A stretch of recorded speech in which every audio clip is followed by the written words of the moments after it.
You are enough and you are not alone. Are you ever a little frightened? No, more than a little, by the thought that you are responsible for the school in its entirety. Every learner, staff member, every issue, every ounce of conflict, every loose roof tile, anything and everything that happens. You may have spent that interview trying to convince the panel that you are the right person to lead the school, that you have the vision, confidence, policy knowledge, financial acumen, legal insight, digital literacy, people skills, and emotional intelligence to take the school and its community forward. But the stark reality of a school in Dunoon, Delft, or De Doorns, the not uncommon grade 1 class well over 40, the long lists of learners with barriers to learning, and the burdensome teaching load are critical factors far removed from that interview. A principal with considerable experience said to me recently, "It's been a huge commitment, and I question whether I have the energy necessary to keep leading. Am I enough?"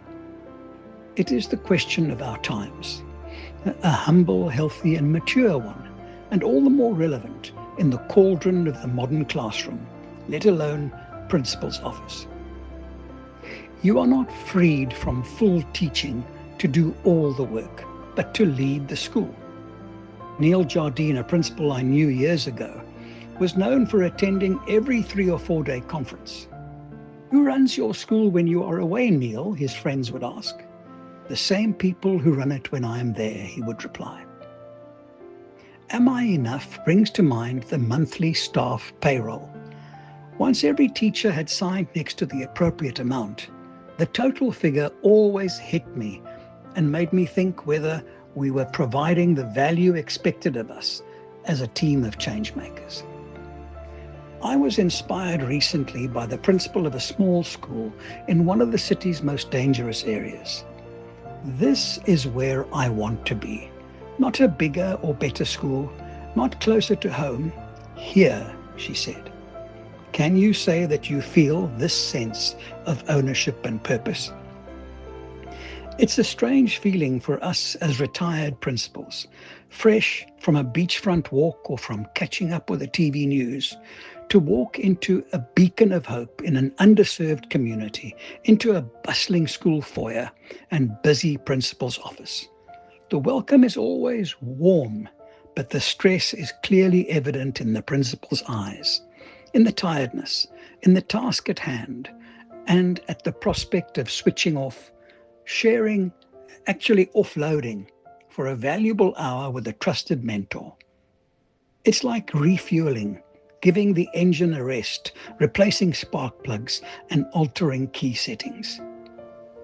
When we look at the complexity beyond the school and the heavy teaching and administrative load as factors which cause anxiety, stress, and burnout, but the real pressure often comes from within the staff room, from within the team, the clique, or the disgruntled individual. Remember, if that person not supporting you were to become the principal, the future would be far less bright. Recently, a newly appointed principal keen to join the academy told me and my PAT colleague that the staff had offered their support.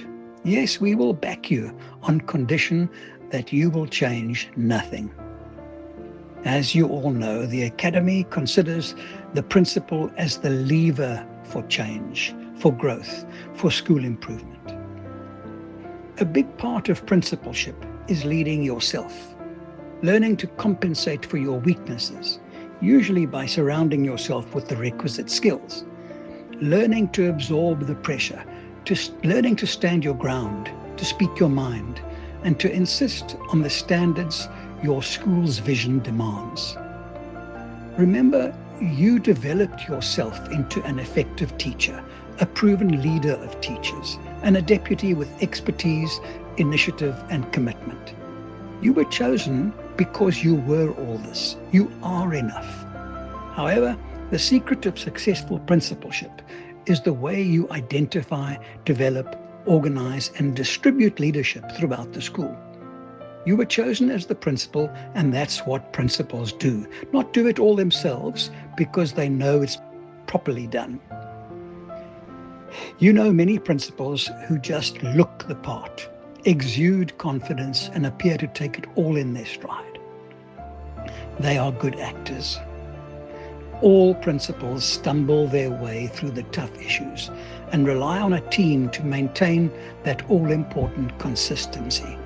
You are not supposed to know everything, but to ask the right questions, to listen deeply, and to support teachers and learners to discover their own strengths. When the Principals Academy assesses new principals eager to receive coaching and management and leadership training, our main criteria is an openness to learning and the courage required to drive change. I don't regard myself as a professional coach. I was a high school principal for nearly 30 years, and the principals I mentor become friends. We share a common experience and a desire to empower leadership and to improve schools. I think one of my strengths as a principal was my ability to remain calm and to provide a calming presence to staff, and in my case, girls. You know that every day, 1 or 6 of your school's 1,000 families, your own and your staff's included, will face setbacks, heartaches, conflicts, and disappointments, which are yours to hear, to help, to handle, and to defuse. This is what we do with experience, with wisdom, sensitivity, understanding, and compassion, and in the best interests of the children and teenagers in our care. We learn to find joy in the simple state of being of service in tough times. Yes, you are enough. Full stop. What is clear is that other principals also understand the nature of the challenge. Use them.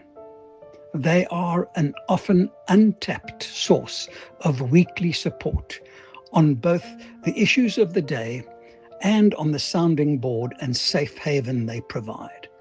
They become more than colleague principals, more like wellness partners. Nothing made me a better principal than exposure to world-class schools and their always interesting principals.